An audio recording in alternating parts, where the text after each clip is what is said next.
Hey, welcome back to another episode of Tune Quest. Today we're looking at Fade Into You by Mazzy Star. Let's dive straight into it, starting with the chords. There are only 3 of them. The first chord is an A major, and let's start off by playing the chords like this. We have octaves in the left hand and just triads in the right hand. Okay, A major triad, and then we move to an E major.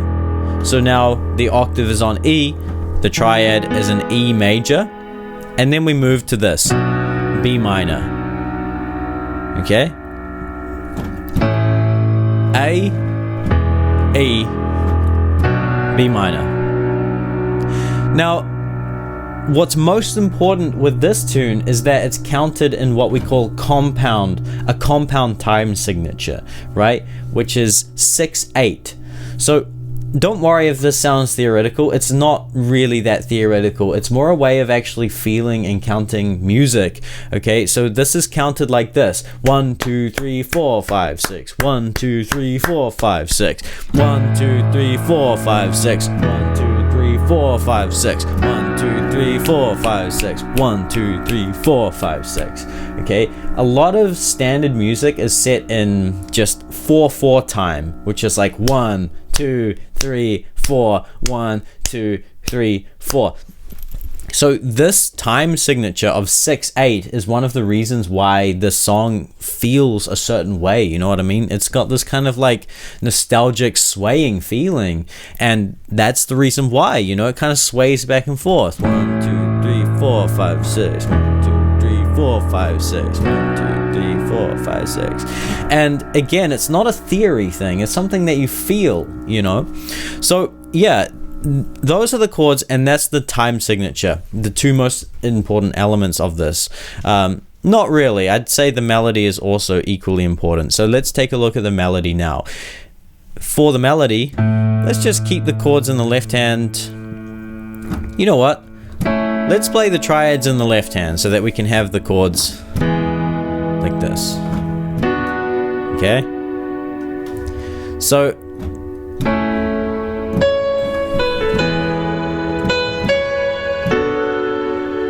that's pretty much the melody of the verse, okay? So starts on C sharp and then goes B, A, B, B, C sharp, A. Okay? Now, when you just play chords like this, it's not as easy to get that sense of rhythm. So we want to actually create some rhythm by using an arpeggio pattern here. And this is the arpeggio we're going to use, where you play the root, 3rd, 5th, and then 5th, 3rd, root. So we'll do that on A, and then E, and then B minor. See, now we're getting that sense of 6/8. 1, 2, 3, 4, 5, 6. 1, 2, 3, 4, 5, 6. 1, 2, 3, 4, 5, 6. 1, 2. So with the melody,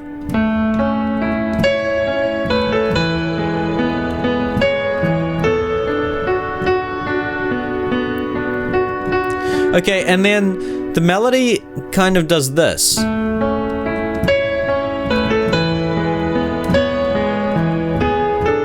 Okay, so there's this kind of like, before it goes to the A, it goes to G sharp, and kind of like, it falls into the A, if you will.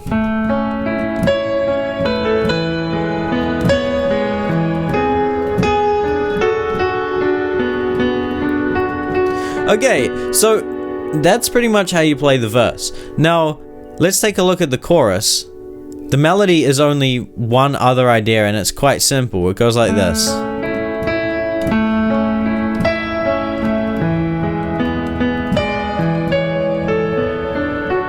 Okay, so it's A, D, C sharp, A. Right?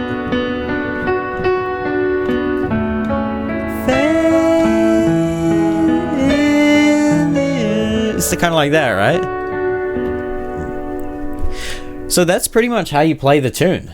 Okay, now we want to add a bit of bass, because currently it's lacking some bass, right? So let's look at some ways that we can play the left hand, some other ways. The first way is that we can do this, where you play the root, 5th octave, and then the octave 5th root. So we can do that on the A, we can do that on the E, and we can do that on the B.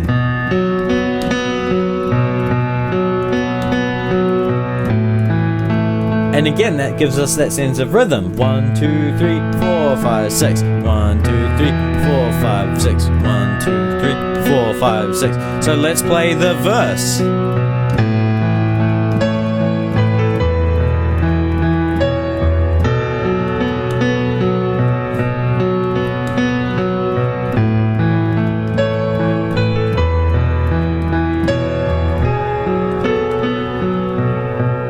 Okay, so that is one way to play the left hand. Another way that we can do it is that we can actually play the full triad going up. So we would do this, right? A major, the A major triad going up to the top, and then coming back down, like this.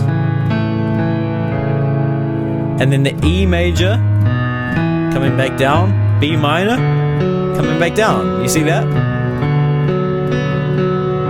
This is a very standard arpeggio pattern, just going up and then back down. And that gives us that sense of rhythm again. 1, 2, 3, 4, 5, 6. 1, 2. So with the chorus,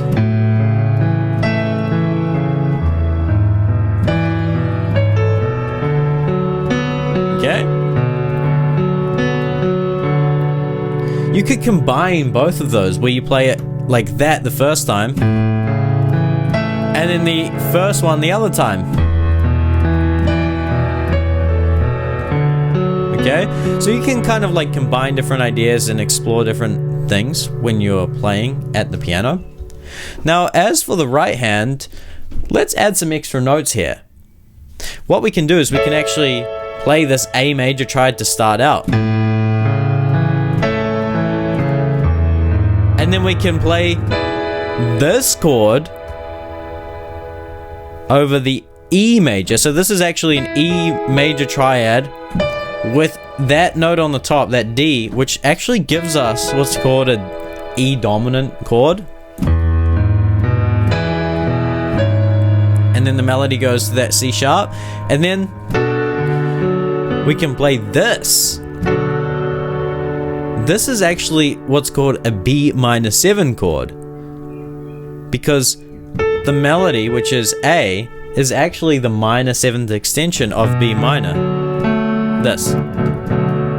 Right? Rather than playing just a B minor triad and then the octave, we've got B minor triad and this A, which is a whole step down from the octave, which is the minor 7th extension. That's what the melody is. So we can play this D major triad there.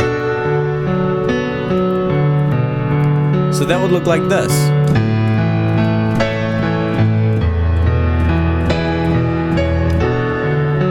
It sounds fuller, you know what I mean? And if you want your piano playing to sound a little bit fuller, that's what you can do. You can add extra notes in the right hand to accompany the melody that you've got going on. So yeah, there are a bunch of different things we've looked at.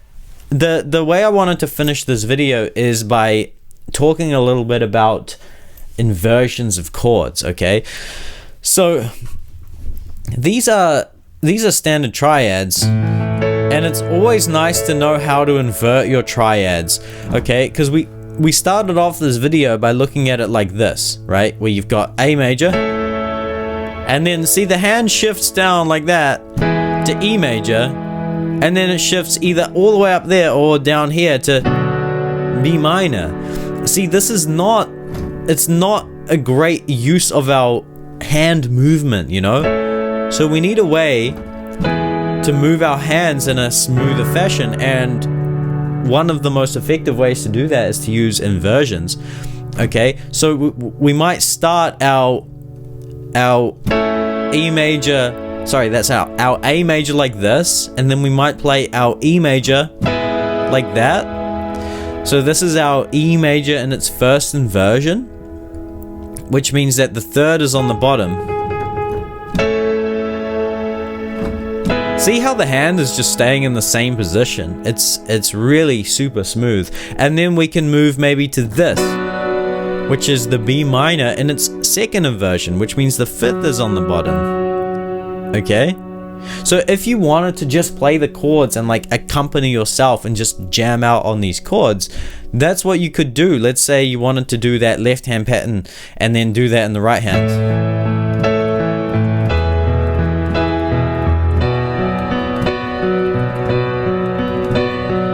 Okay?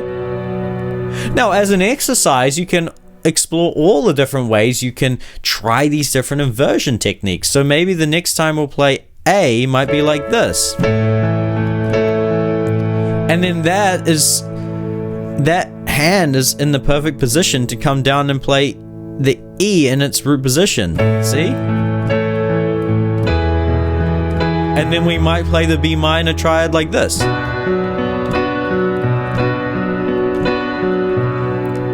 Right? And then maybe we can play the E like this next time. Sorry, that's the A, sorry. A, and then the E like this. And then maybe that. This is a really great exercise for understanding triads and chords and their inversions and actually working through them in your hands and fingers and in your eyes. Right, this is something that isn't often spoken about in piano education. Maybe it is. Maybe I just haven't seen it. But with chords and things that you play on the piano and understanding them, you actually need a visual understanding. You need to be able to see them, see the notes that you can work with so that you can actually play them. Okay, if that makes sense. Okay, so yeah, there's a whole bunch of different things you can explore and learn from this tune.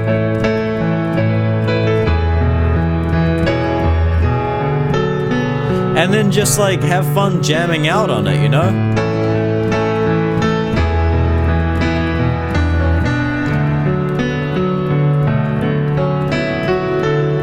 If you want to explore improvisation on this tune, you could use the A major pentatonic scale, which is A, B, C sharp, E, and F sharp. These notes. And then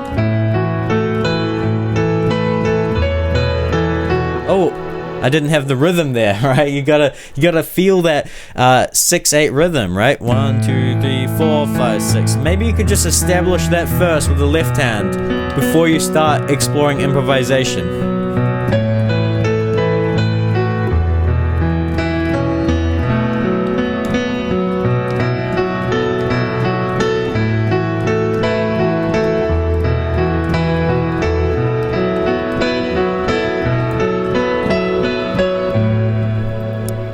And just have fun, make mistakes, you know, jam out. It doesn't matter, you know, it's all for the fun of music and just expressing yourself. So hopefully you catch some vibes from this one. I definitely did.